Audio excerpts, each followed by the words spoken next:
Ghosts in Us contains serious and sometimes disturbing events and is not suitable for all audiences. Viewer discretion is advised. And I end up lifting off the ground and being thrown backwards onto the ground.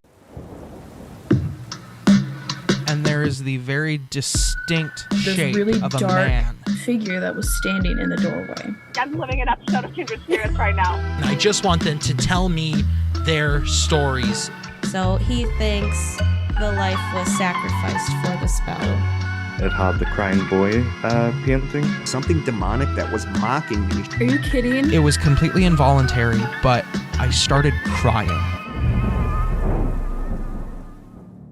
Hello, everybody, and welcome back to Season 2 of the Ghosts in Us podcast. As always, I'm your host, Blaine. I got Taylor with me, and today we have a very special guest. We have, straight from YouTube himself, Twitter, I think you're on TikTok, we got Journey with Josh here. Hey. Thanks Dude, for having me. Yeah, absolutely. So, I'm just gonna hit you right away with the question. What got you into doing the paranormal on YouTube and stuff? Okay, so it's funny how I answer this because it's probably so different from other people's answers. I've always been into the paranormal since, I want to say really honestly, since the day I was born. I knew I was going to be into the cryptids and the legends and the paranormal, stuff people are scared to talk about or deal with per se. Unfortunately, I just didn't know how to put it out on the internet. I mean, I first started YouTube when I was 10 years old. So imagine a 10-year-old posting about ghosts on the internet, right? They're not really gonna believe you. So I really didn't I didn't have that motivation to post about it or, do the exploring and investigating stuff like that. So I've always been into what I always call the unknown. Anytime I went anywhere, I would get this weird feeling of something. So I knew the presence of things when you couldn't even see them as a normal person.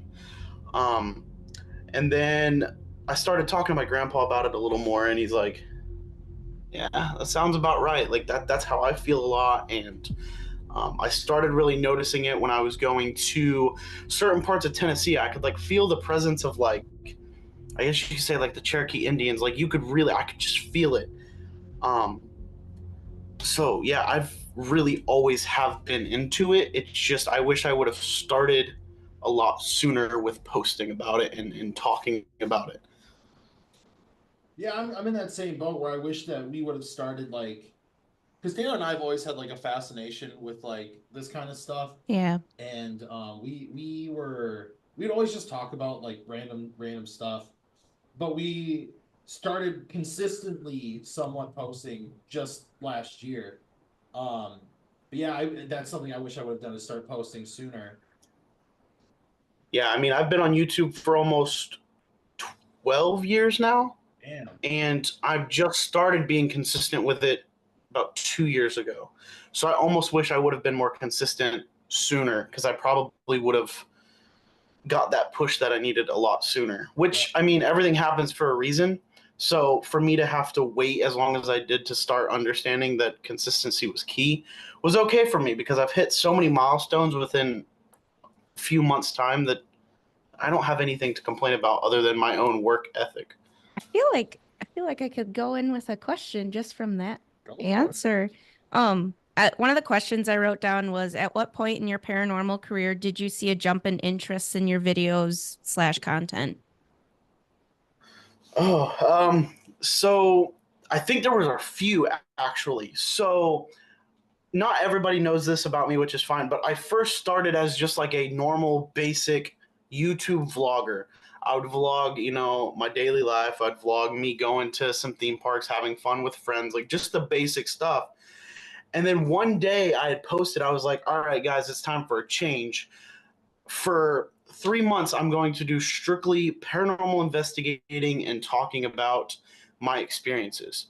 And right then and there, when I posted my first video, I saw the first initial jump that I never thought I would see ever. The interest of just all of my subscribers, whether they were actually there for it or not, sparked.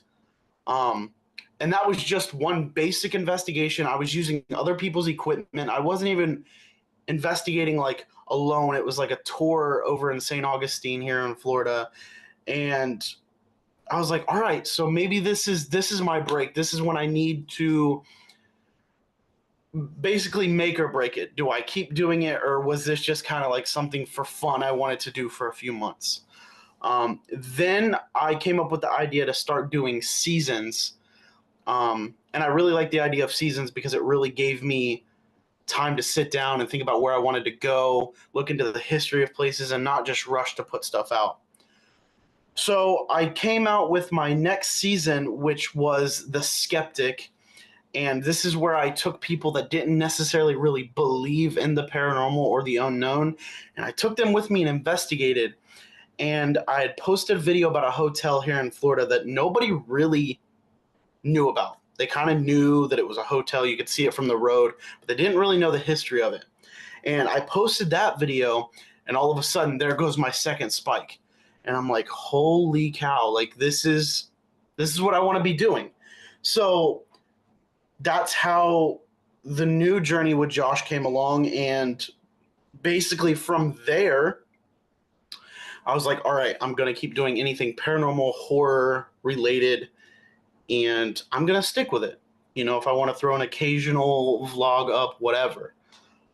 So those were my two initial like sparks of, okay, this is it for me. This is where everybody is kind of, you know, tagging along and really, really enjoying what I'm posting. That's great. And then I just had my last like big spark just a few months ago, actually. I posted a video to end my season just for the year, and it was for the Bel Air house in Bel Air, Ohio. And I really took time to edit that video. I did different camera angles. Like I was trying everything. I used, you know, news clips and turned the intros into something that, you know, you see all the bigger people doing. Mhm. And overnight, for me, as a small creator, overnight, that video took off, blew up. I mean, I had an extra 200 something subscribers within 24 hours, and I could tell it was just from that video.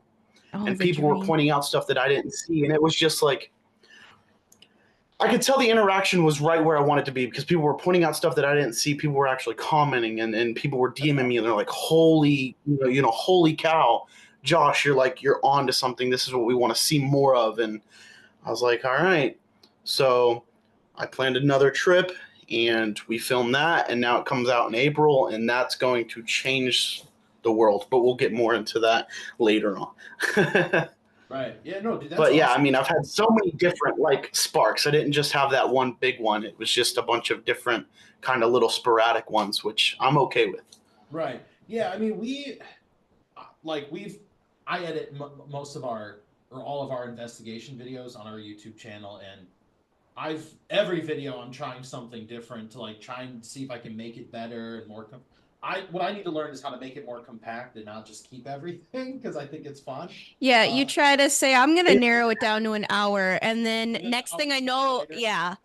Yeah. It's very hard. I'm actually working on one right now from my Ohio trip I just did, and it's already at 60 minutes, and I'm not even to like the second half of the investigation from that night. But people So, have like, to like, it's very hard. people have to realize you're It's- taking like what, 6 to 12 hours worth of footage, and you're trying to make it just as small as possible.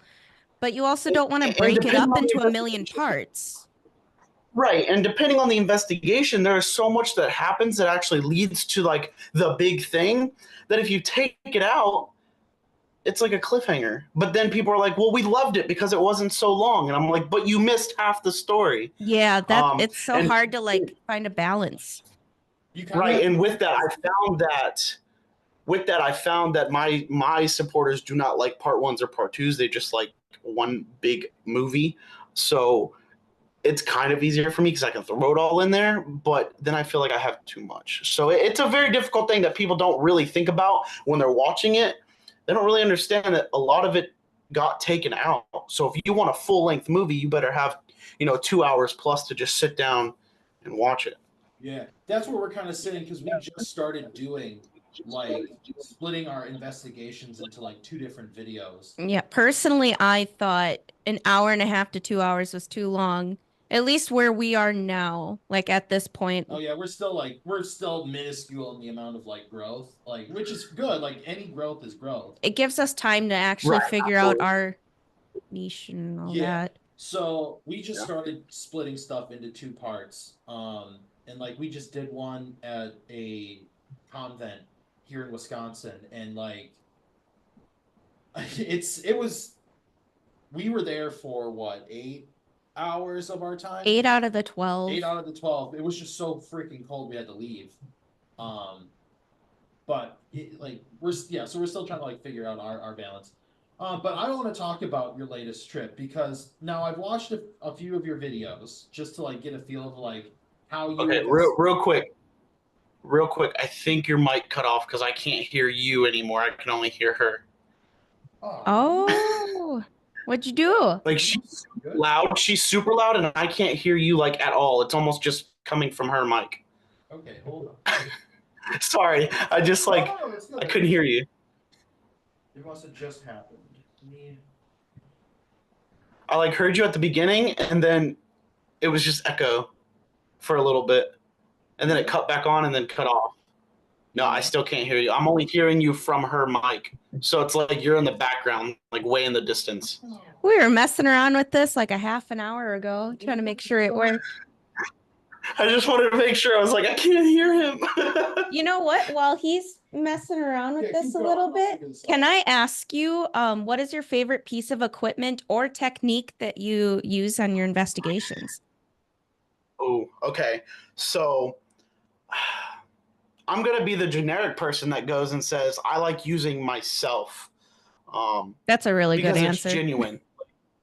Like I use the dowsing rods. I use, like the bell. I use EMF detectors. I use REM pods. I use most to everything, but I don't know half the.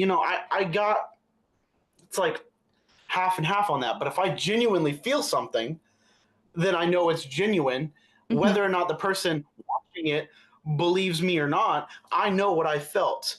But I think the best technique that I have found for any of my videos and investigations I do is the Estes method. Yeah. The Estes method. I get such clear answers, and I could get a whole story told to me through a pair of headphones. So And I think that has become my favorite thing to do ever.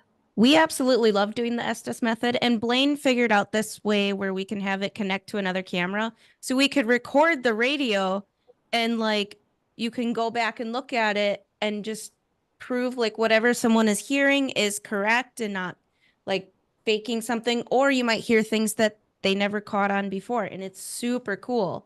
Yeah. Like just having both the radio and like the person, and I love doing No, that. it's such a cool thing. And like I said, when I first started, I knew nothing about this stuff. I was kind of just going out and being that guy that's like, I want to investigate.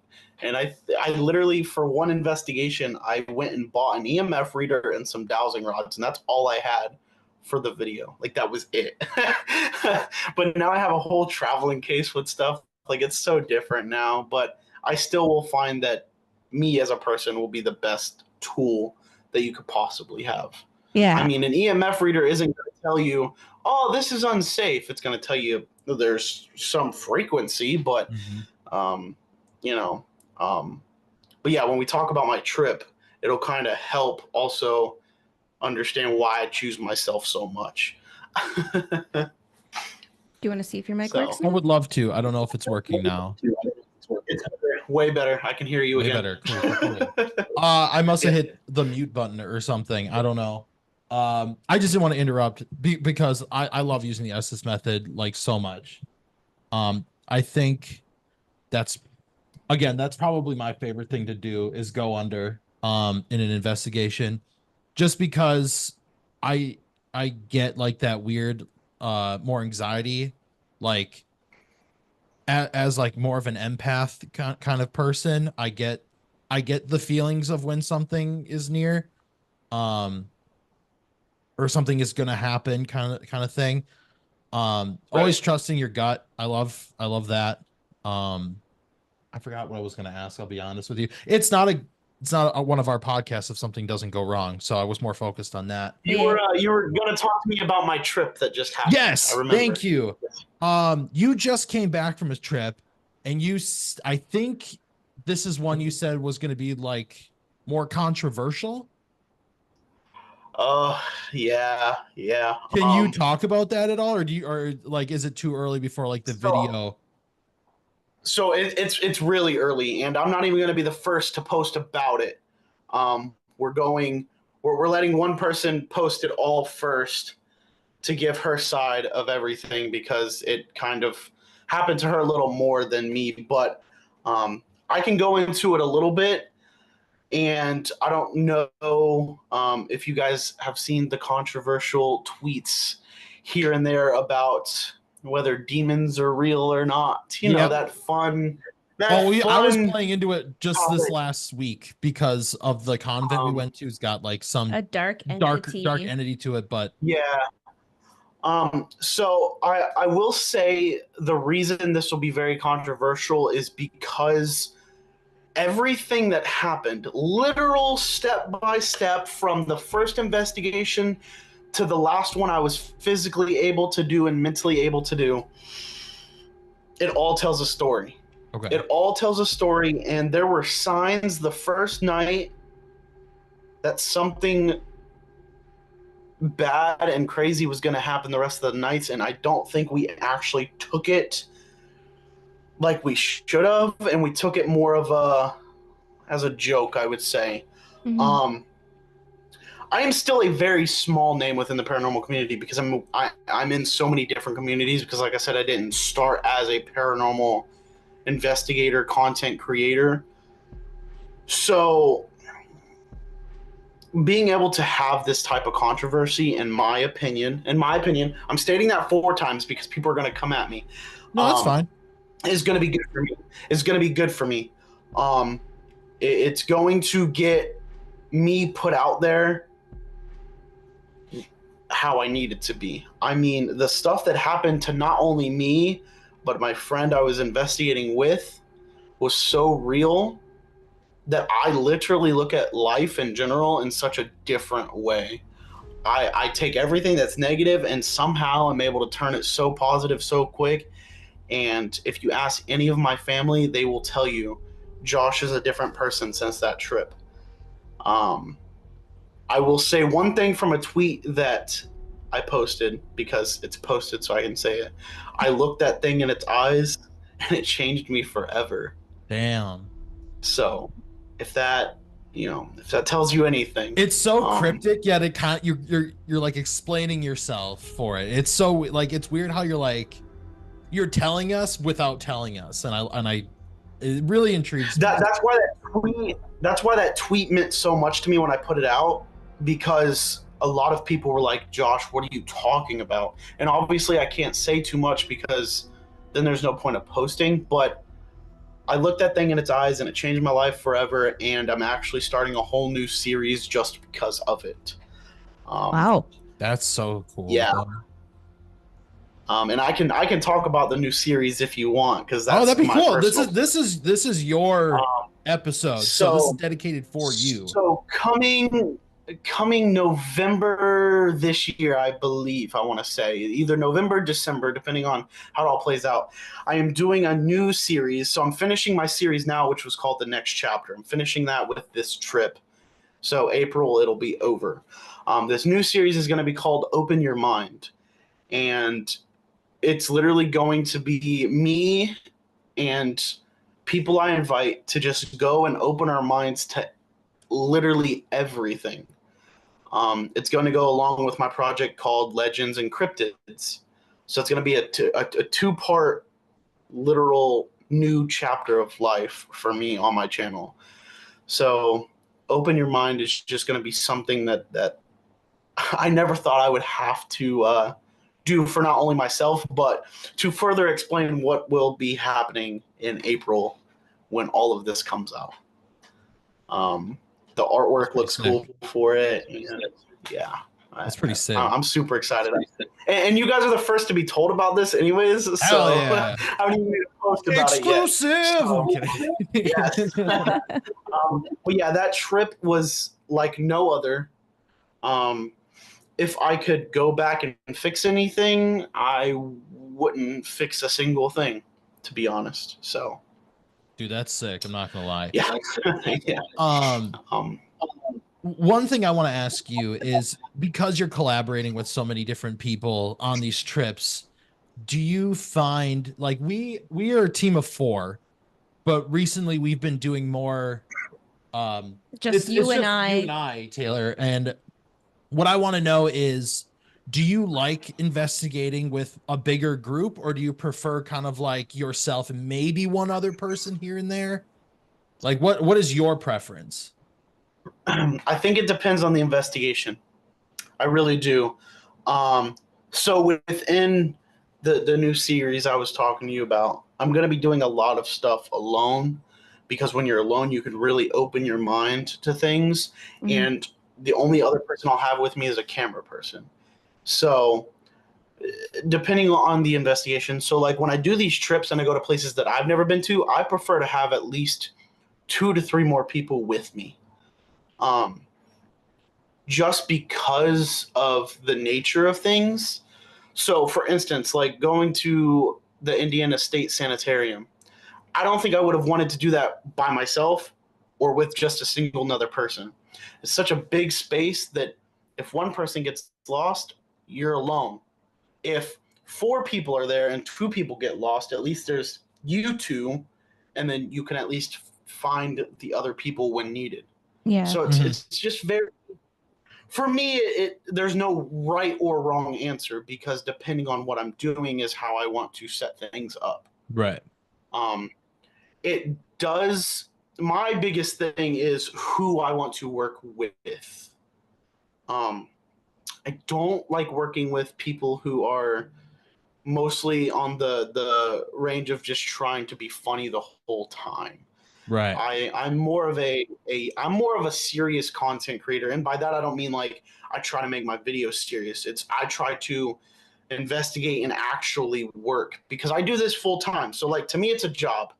You know, to some people it may not be a job, but you're not going to go to job and just laugh and giggle the whole time and not actually do your work. So I kind of feel the same way about that. So luckily with these people I worked with this time around, they were all like true to themselves. So yeah, we giggled, we laughed, we had fun, we had a good time, but we also knew when it was time to get down to business and work. Yeah, absolutely. Yeah, that's how we are too. Like, it's okay to have a good time and like laugh about something in between, but when it comes to the actual point of trying to speak to something, be respectful. I mean, this was my first time ever actually investigating with somebody who could also laugh and have a good time while we were in the middle of an investigation. And I really enjoyed that, because I am probably one of the scaredest people you will ever meet when it comes to investigating. Like, people sometimes ask me why I do it, and it's because I'm trying to get over that fear. Like, I'm genuinely scared to do anything. I won't do challenges. I won't do anything alone. But that's why I'm putting myself in this element in this new series, because I'm scared. I am. So when we were able to laugh about certain things, it calmed me down a lot. And it taught me a lot after coming back from the trip. I was like, I don't have to be scared of this. It's only scary because I'm allowing it to be. Mhm. So I love working with people that can really still teach me. I mean, we're learning every day. I don't know jack crap technically. Like, I'm learning as I'm filming. Like, it's not. That's how we are. Trust me. So yeah, I think it just comes down to like who it is, what the investigation is. I don't try to dig too deep. I really don't care about like numbers, followers. Like, it's more about the person themselves. Right. And I get a lot of people that reach out all the time. They're like, I only have like 20 subscribers. And I'm like, yeah, I did too, like 4 years ago. Like, come on. You know, like, I don't care. If you're a genuine person and you really want to work and you really want to build your name and your community, then we will work together. But if you're just out there making nonsense, then I don't want to work with you, unfortunately. Right. So before I ask you about like your experiences with the paranormal, I want to know in your time like investigating now with more of these people, has there ever been a group where you went out with them and then you just were like, yeah, I without naming names, I don't want to work with these people anymore. They're over exaggerating. They're not taking this seriously. They seem like the people who, if I left them alone, they're going to fake like a piece of evidence or something, or not to like throw shade at people if you don't like to like call out names or anything. I got two major ones that I can talk about, and I'm not going to name names because I could, but I don't care. I don't care enough to give them what they probably want, which is their name thrown out. I was working with this guy one time doing an investigation. It was like his second time coming out with me, and he is the type of YouTuber to make jokes, and like his channel isn't based off of anything paranormal, but he just wanted to come out and kind of experience it. And I told him he could film like a behind the scenes video if he wanted to. Like, I didn't care, we're good friends, but like I don't mix friendship with business. So when it comes down to the business part, we're not like friends anymore. But he ended up throwing himself off of a ledge of something, and I heard him like yell like that he got scared and pushed. And I run over because I'm not even looking at him, so I don't know what he's doing. I just hear him scream, and I go over and I'm like, "Hey, you okay?" He goes, "Yeah, I just wanted to do something funny for my video." And I was like, "Well, I would appreciate it if you could put in your video that I didn't tell you to do that. And I would like you to tell my video that you faked that and I didn't tell you to do that as well." I get serious when it comes to faking things. I don't care if it was for funny. I don't care if it was for – I don't care. And then there's a group of people that I've worked with before, and I still kind of do here and there. But when I do, I'm like super careful with working with them. They're the type of group that does not believe anything demonic can happen whatsoever. And if you catch anything demonic or you get the word evil or anything like that on Spirit Box, whatever it may be, you don't put it in a video. You don't talk about it. You don't even bring it up in that moment. And I hate that. As a investigator, anything is possible. If we're gonna talk about like religion and stuff, I am a Catholic person. I was grown up, in a Catholic family, like super, super strict Catholic family. But anything is possible. And to bring it back to the trip, that everything is possible. Mm-hmm. So for you to tell me not to bring it up or to not talk about it, or you want me to make everything in the paranormal seem so like flowers and roses and gardens, I'm just not the type of person. I'm real. If I get the word evil coming across my Spirit Box, you know damn well I'm putting it on there. Yeah. And I'm going to, there's something here right now, whether it was meant to be here the whole time or if it just showed up for a few minutes. Like there's no, I'm not, yeah. So those are just a few. So far I haven't, so far in the community of paranormal content creators, I haven't had an issue yet. I mean, the people that I work with, I love. Haunted Archives, I worked with them on they were my very first actual big collab. So they're really awesome. I just worked with 2 other people, and they're really awesome as well. I don't know. I haven't had any issues yet, which is good. But like I said, I'm still kind of starting out, so still learning. Right. No, and I agree. Yeah, I'm kind of in that same. Well, I can, as an outsider, I can see the point of I can see the point of not wanting to bring it up because you don't maybe want to give it the attention. But I see your point of, if this is something I'm experiencing, I want to be able to tell the people who are watching, this is what the thing. It's like I'm not trying to give it the attention. I'm just telling you that something said evil to me and told me to watch out, and that happened in real life. Yeah. I don't want to give it the attention. I don't give two craps about giving it the attention. Right. I don't need any more attention, obviously. But there has to be a point where you just say, okay, let's not give it the attention, but you can still talk about it. Like there's a big difference between the two.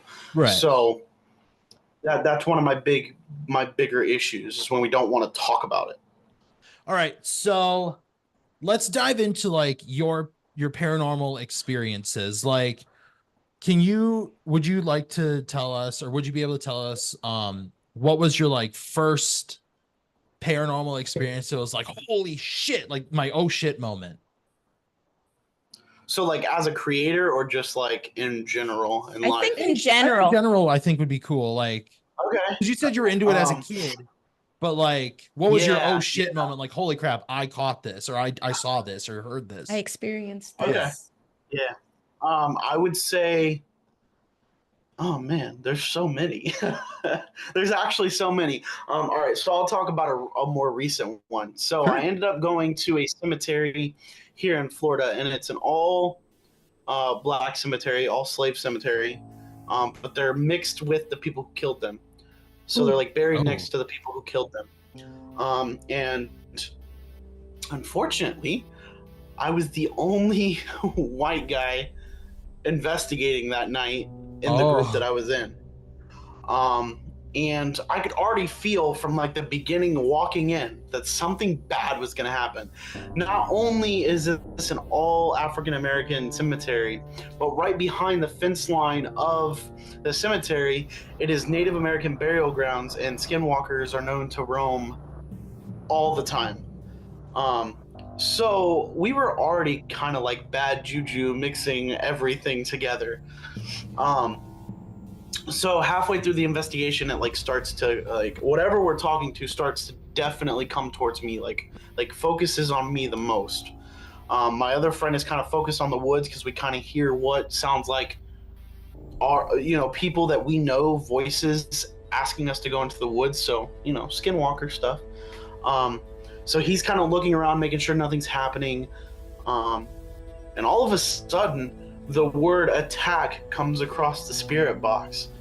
And I end up lifting off the ground and being thrown backwards onto the ground. And I think the best moment of that was I caught it on camera. And I didn't know it right away that I caught any of that on camera. But that was the first time I was physically touched, attacked, whatever you want to call it, by literally the unknown, something you cannot see. And that opened my eyes to be like, I love doing this. Like, no matter how much of my life is put in danger, I enjoy doing this and I'm not going to stop. Hell yeah. In that same night, we actually got chased out of the cemetery by a skinwalker, and it was in the moment it wasn't the best thing to ever happen, but looking back at it, like everything that has happened so far has led up to literally why I'm doing my next season of things, my next series. So it's kind of cool how it all played out. That's really cool. Yeah. So that's definitely something not everyone can experience. Like, that's crazy. No, not everybody can say it. And so that was probably my first big ever controversial anything to happen, because people were like, oh, well, he tripped over a root on the ground. And possibly if I knew that my feet weren't off the ground at that point in time, but also people were like, oh, he just faked it. And I'm like, I almost wish I did, because in that moment, I was not having it. I was scared to death. I came home rolling my windows down, playing Christian music because I didn't know. I was like, I don't know what's following me. Like, but then I would have to say, even, I guess what actually, like, I knew, like, why I was into the paranormal. So when I was probably, I don't know, like maybe 8, maybe 10, we stayed in a campground in Tennessee, right outside of the Smoky Mountain National Park. And I was walking to the bathroom. So it's like a campground. So it's like a community bathroom, you have your showers or whatever. Mm-hmm. And I walk into the bathroom, and I just start hearing like chanting and drums. So like you know the Indians, they chanted, they did their drum circles, and I just start hearing it, and I'm like, well, that don't make sense because I was just outside and there's literally like nobody outside, and we're by a highway, so like that's the truck doesn't sound like that. So I kind of walk outside and I look around and I hear nothing. Then I go back into the bathroom again, and all of a sudden I'm hearing it again. But now it's like almost in my ear, and I have somebody like chanting in my ear. And I was petrified of that bathroom after that. I couldn't even shower alone. Like I had to have my grandpa sit outside the door of the shower because I was like, I can't do this. But it opened my eyes to know, hey, Josh, I think this is, meant to be for something. But that really was like that was probably the oh shit moment of, all right, I know I'm into the paranormal now. Thanks for talking to me. That's really cool. I 100% believe children can see way more and Oh, experience way more than adults. Absolutely. And as a kid, being able to hear those things and see the things I've seen, I can totally agree. Yeah. That's why everything happens in a baby's room. I mean, even Hollywood knows. Children's rooms are always scary to me, no matter where. No matter where I go and investigate. If there is a child's room, I always have that weird feeling. No matter what, the kid could have been a great kid and just had tuberculosis. It's just a kid's room. I don't know. That stupid room at the Cheney Mansion with all the dolls. Oh, I hate doll rooms too. I so far every investigation I've done that's a house or old hospital, anything, they always have to have a doll room. I'm terrified of dolls, but I've been collecting dolls because like you're trying to get over a fear. Really cool. Yeah, no, it's definitely really cool. Like, but in the same time, you're like, you got eyes watching you everywhere, and you know that those dolls have seen stuff, and now they are stuff. Like you know. Yeah. So well, we finally hit over like 1,000 followers on our TikTok page. So we were just doing like our first ever live. We did our first ever live, and she got this doll, and we're like just playing around with it because supposedly has a child attachment to it. Gotcha. And little Barbara, little Babs. So I'm holding this doll, and the K2 that's in our hand is like lighting up like crazy. I happen to look, and I see this hair, this big curl of hair, just fall. Like not one little strand. It was like a lock of hair, just fall. And I went, I'm holding this still. What the hell is happening? What's great is like not that night, but the night after, I can hear like a little child going. Walking around in my house, and I'm like, okay, you can't come in my bedroom, but you could go wherever you want. Well, that ain't for me, man. I'll tell you that. Yeah, no, I'm good with the giggling. Like, I think that's one of the craziest things if I ever caught on camera. I'd probably actually pee myself in present time because I can't. Children already creep me out when they're alive, but I can't imagine a child's spirit at all. I can't. You know what? Since we're talking about like objects with like attachments, are you a person who will like, if something you find out has like an attachment to you, are you a person that like tries to like take it home? Or like, do you have any haunted? Do you have any objects that have? Well, here, let me scoot back and show you my wall of stuff. Okay, I wasn't sure if those were just decoration pieces or not. Actually, there is one clown mask. It's on this shelf right over here. He's kind of sitting in the corner. It's funny.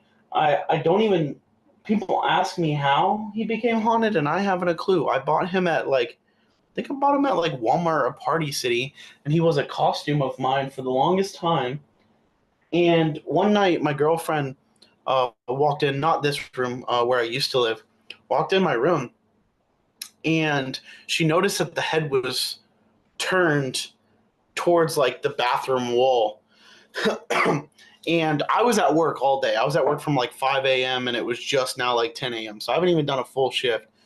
And she doesn't call me or nothing. She just turns it back and goes, okay, maybe he hit it this morning.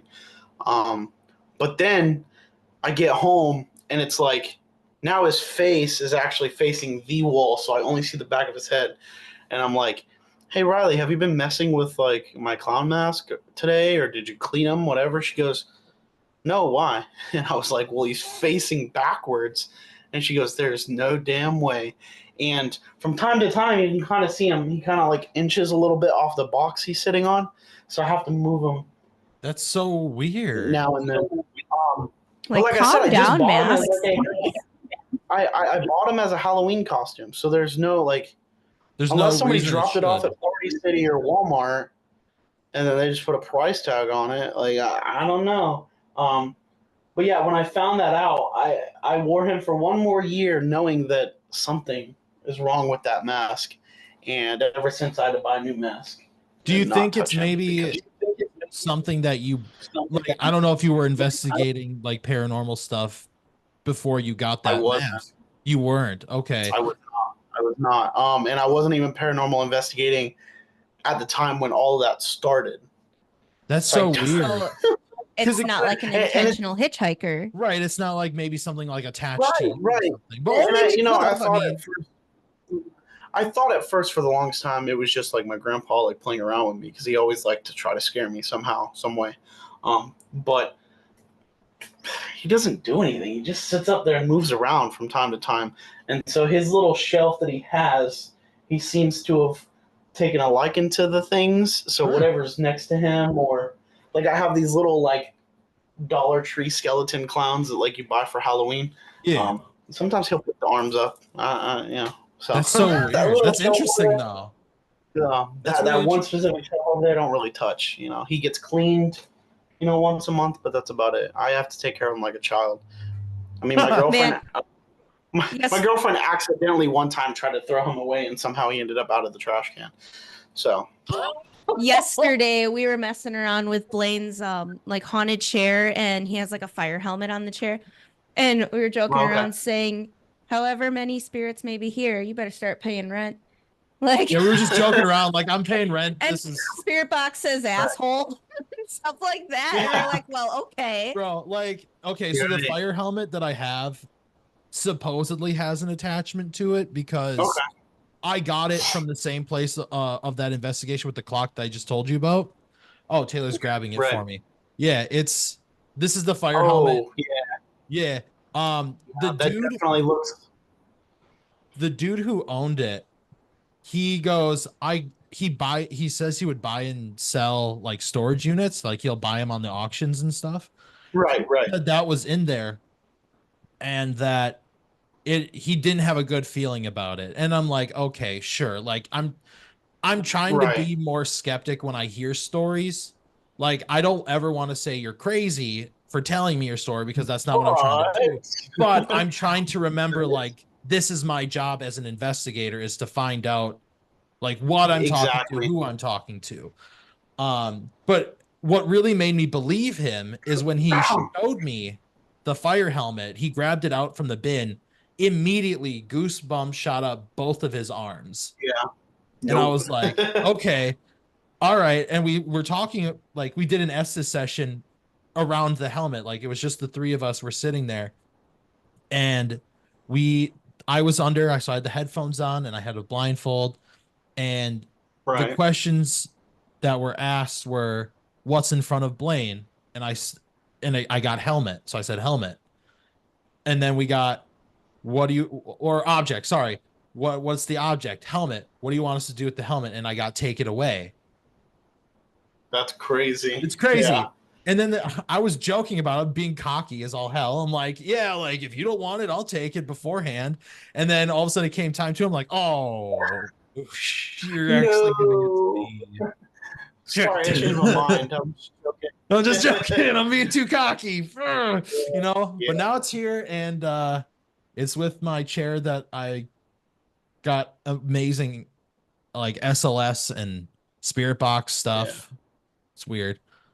So I got a question for you. I'm going to turn the tables real quick. Oh, hell. Oh, geez. Wasn't prepared. have you always believed, or when you started were you very skeptical at first? So, me personally, I've always had a fascination with it. Like, I grew up watching the old like Ghost Hunter show when it was on sci-fi and stuff. Okay. Like, Yeah. I remember the early days watching all that. Never did anything with that fascination. Like, I just read stories, read stuff.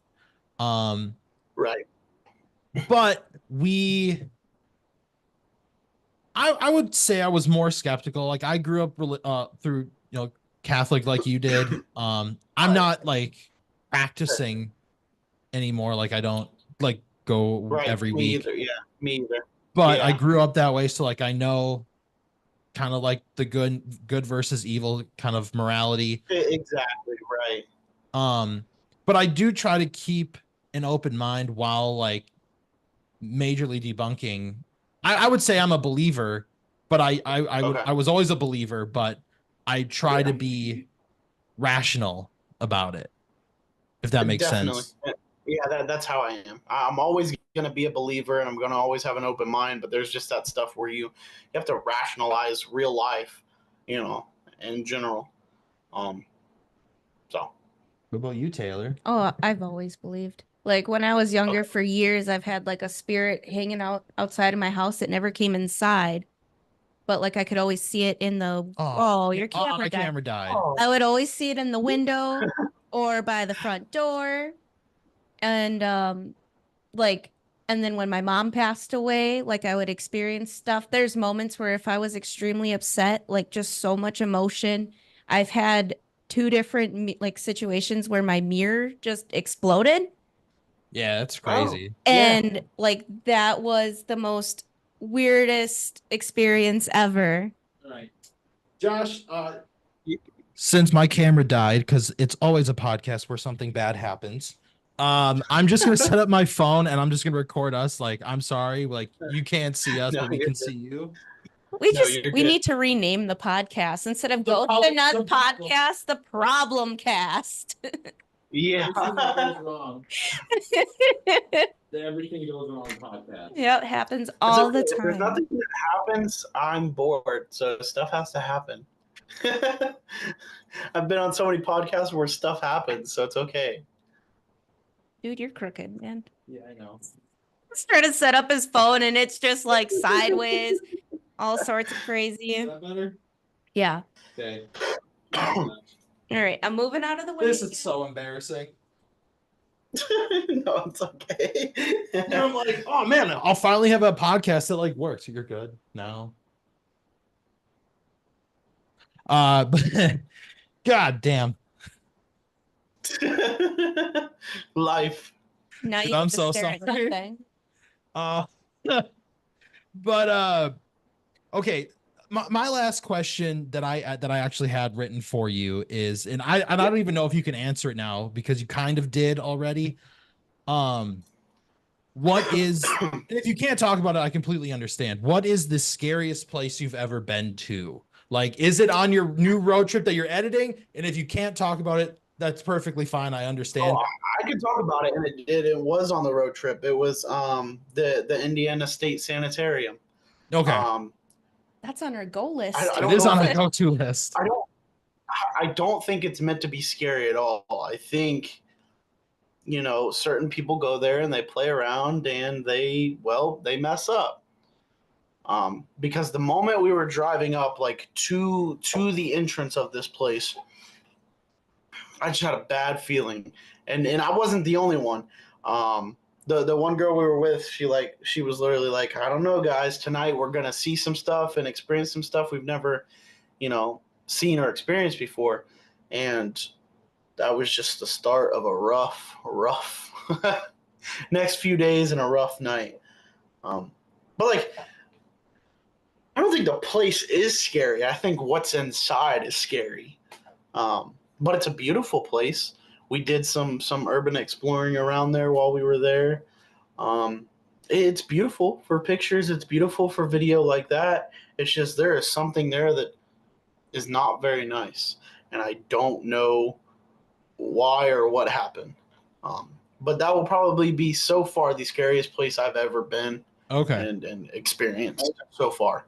I'm Within really the looking forward to your 2 years, videos, man. I'm not gonna lie. So it's yeah. I mean, when I put them out, man, they're gonna be so back to back that you might as well have popcorn for every video. I mean, just the first one alone, that I'm working on, which is the first night. Like I said, it's already 60 minutes, and we're not even halfway into the investigating. That's with the history, walking around, and then the start of the investigation. right. So we're going to be very, very long videos. These are going to be literal movies that tell a story, a real life story. Man, I'm really looking forward to it, to be honest with you, man. April can't go fast enough. Like April I'm cannot excited. be fast enough. I'm not gonna. Well, April can wait because I'm in a play right now and it can wait. I'm not ready for it. So Yeah. at the time of recording, I'm not ready. But I have so many other places planned within the next few months that's going to be very. It's going to open eyes. I think from April, for the rest of Journey with Josh history, it's going to do nothing. I'm going to do nothing but open eyes and hopefully change people's beliefs on certain things. Right. No, dude. The way you're talking about it, it's already hyping me up. And we have an investigation that we're going to tonight. So I'm pre-amped. Okay. I'm ready to go. Like, yeah. I'm tailgating and having fun tonight with some family, but that's okay. I'm not a big sports person, so no, yeah. I mean, it's big trucks racing and mudding, but it's all okay. fun. But I've been working like I don't know. I think it's different when you investigate like for fun per se, or like as a part-time content creator than when you are a full-time, because I have drained myself more being full-time than I ever did being part-time. Yeah. So I try to really ease myself and bring myself back to normal life a lot more than I used to. Right. I take pretty much every day and try to investigate, but now okay, I'll investigate this month and then half of this month, and the other half is just going to be life. So, just got to work it out. Right. Before we close out, I want to ask you this, because this is an idea that I've been having for a while, and we can take this off the record. If you don't like, if you say no, I'll completely understand. We're trying to plan a investigation in Illinois, and I know that's a hike for you, but you've been going all over the place lately. Been going all over. One place that I want to check out personally is the Joliet prison. Okay.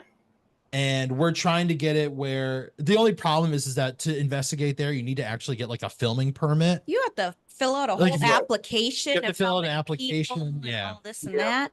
So yeah, for one of my next investigations, I have to do it because it's in a state park. So I feel that. What I'm trying to do is I'm trying to get like a collaboration of people to go. If that were to happen and I were to shoot you a message, do you think you'd be interested in joining us? Oh, absolutely. Absolutely. Hell yeah. Okay. I will keep you updated on that. And if you want to keep this off the record, we can. All right. Otherwise, I'll throw it on. It's up. No, you can keep it on there. We're talking about collabs. I don't care. Why not? Hell yeah. Okay. I was gonna ask, like, would you ever be open to collabing? Like, we're small. Like, I'm not trying to like pump ourselves up bigger than what we are. Like, we're very small, but we're still growing at a rate, and I'm trying to like keep open. Like, I'm trying to make the connections and things like that. And you seem like you'd be a really fun guy. I mean, I will literally, like I said, work with anybody as long as I kind of feel that connection. So, Josh, before we head out, where can people find you if for some reason they follow us and not you? Which I don't know why. Okay, they can find me. They can find me on YouTube at Journey with Josh, Facebook Journey with Josh, Instagram, Twitter Journey with Josh, and you can follow me on TikTok. I haven't actually fully rebranded my TikTok yet. It still has all my stupid quarantine COVID videos on there, but you can follow me on TikTok at Journey with Josh, and I mean, basically anywhere content can be made, I'm on. Right. Hell yeah. So, yeah. Yeah, and then You can follow us at Ghosts and Us basically everywhere: Instagram, TikTok, YouTube. We have a Facebook group you can join if you want. All the links will be in the description of the YouTube version, or you can go to our link tree. Everything will be there. But yeah, Josh, again, I want to thank you for coming on. I know you can, I can't, we can see you, but you can't see us through the Zoom link, but people can see us because of my phone, thank Christ. But no, I just want to thank you for taking the time, like, to finally like get you on, talk, and like. Oh yeah, absolutely. Thank you for having me. You got lucky because a lot of people have been trying to book me and I just don't have the time. So keep this on record. You're very lucky if you can get me on your podcast or anything. Hell yeah. Hell yeah. I'm just so busy all the time. Like, I'm constantly going. But it was a blast. I really enjoy being able to like talk about this side of stuff that I don't really mention in my videos, or like I keep quiet about. Right. You know, I love being able to take the time and really talk about it and discuss it. Right. But yeah, thank you, man. This is our season 2 premiere of 2024. Hell yeah. So again, thank you guys for watching. Thank you for listening. Make sure you rate, comment, subscribe, do all the things, Share. and share, and we'll see you next time.